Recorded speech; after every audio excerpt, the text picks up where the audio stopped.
Lawlessness in the American West, a poem by Mr. Reed. The West was wild, the stories say, gunmen and outlaws with much gunplay. Yet stories aren't all based on fact. I aim to give the truth exact. My story starts in '49, prospectors heading west to mine the gold that Sutter's Mill had shown. The gold rush madness seed was sown. So many folks went to California that the lawman looked on in dismay. From just 8,000 in '46 to 300K, and boy, what a mix. They came from all around this globe, San Francisco's golden soil a probe, searching for fortunes in mines and streams, praying for a strike to fulfill their dreams. Miners gathered together in packs, thousands of tents and roughly made shacks. It happened too fast for the law to react. Criminal minds did the gold rush attract. Claim jumping happened at the end of a gun. Sold in a claim might just fool anyone.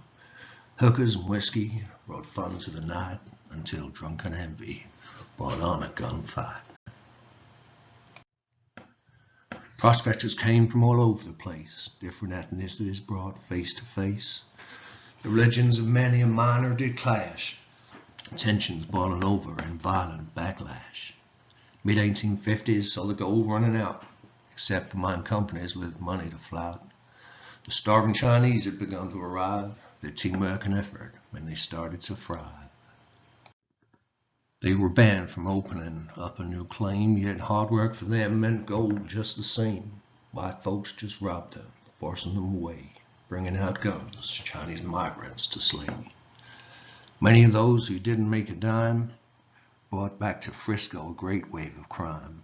Gangs took control as the lawmen were trash. Some were no good, whilst the others took cash.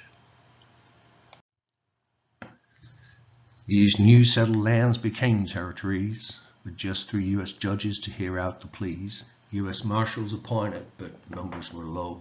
Counties chose sheriffs. Their success was so-so. These lawmen had problems they couldn't avert.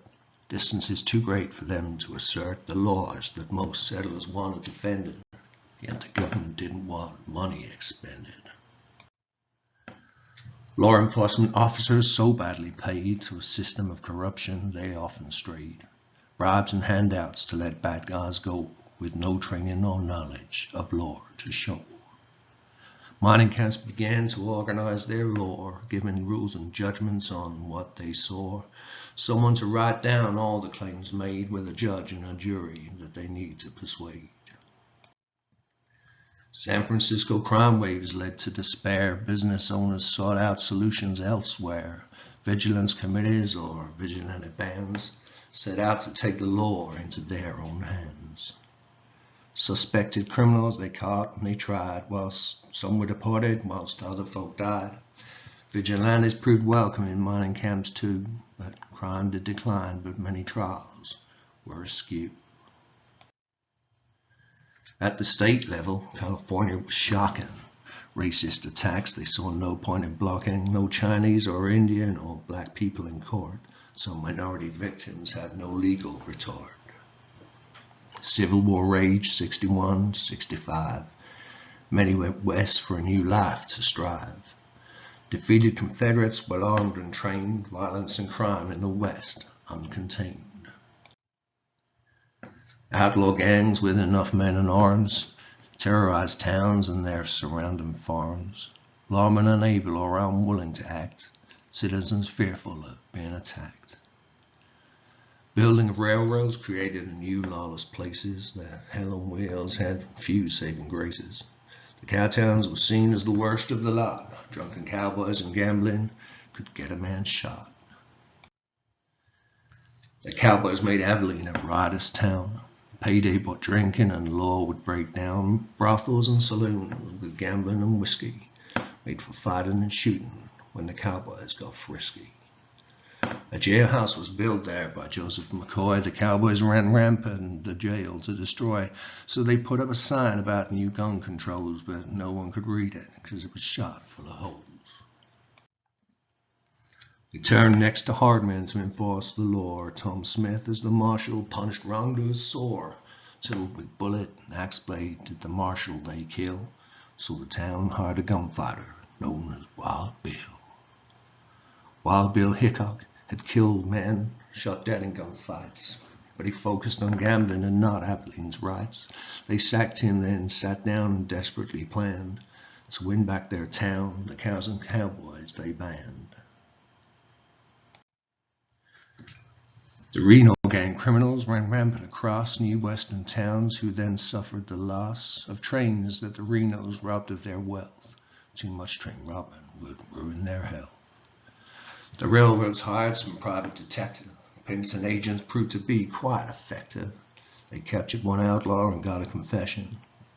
Then vigilante lynch mobs had their own hanging session.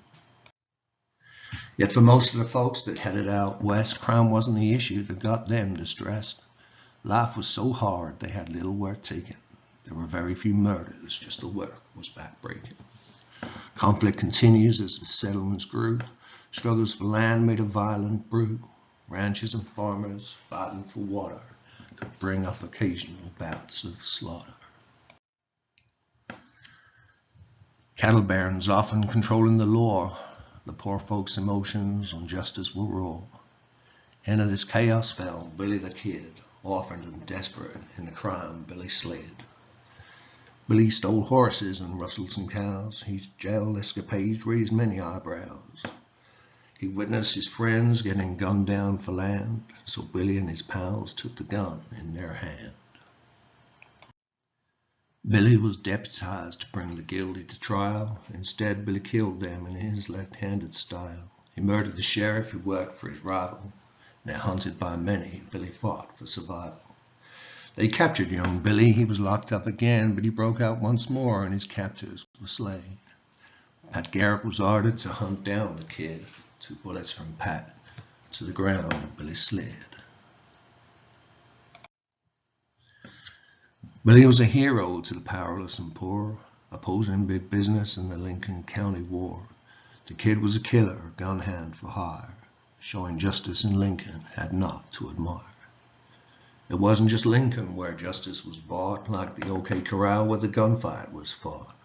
Wired Up and his brothers with Doc Holliday went down a side street with Clantons to slay.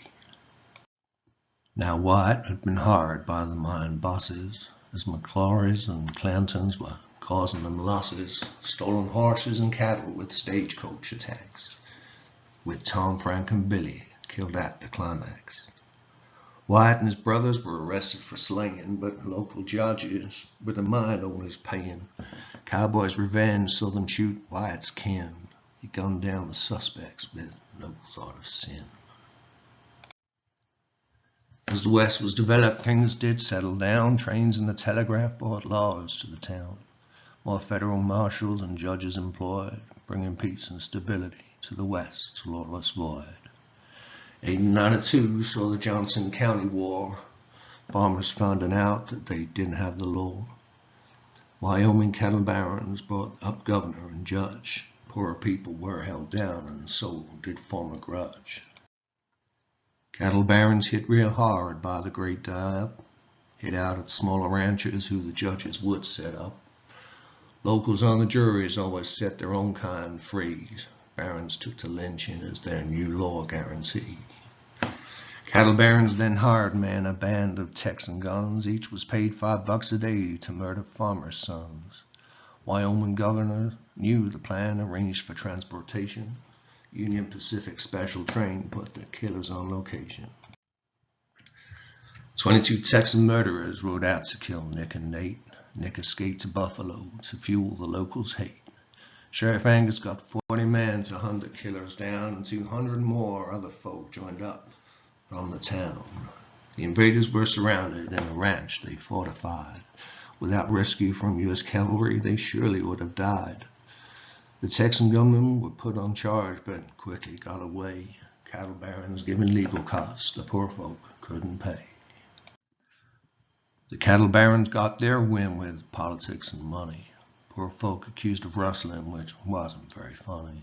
But stability and peace was what the people sought. No more fighting over land after barbed wire was bought. So my tale is over, the West was pacified, even though along the way quite a number died. You've heard the tales and legends of how wild was the West. Now you've got to make the choice. What evidence fits best?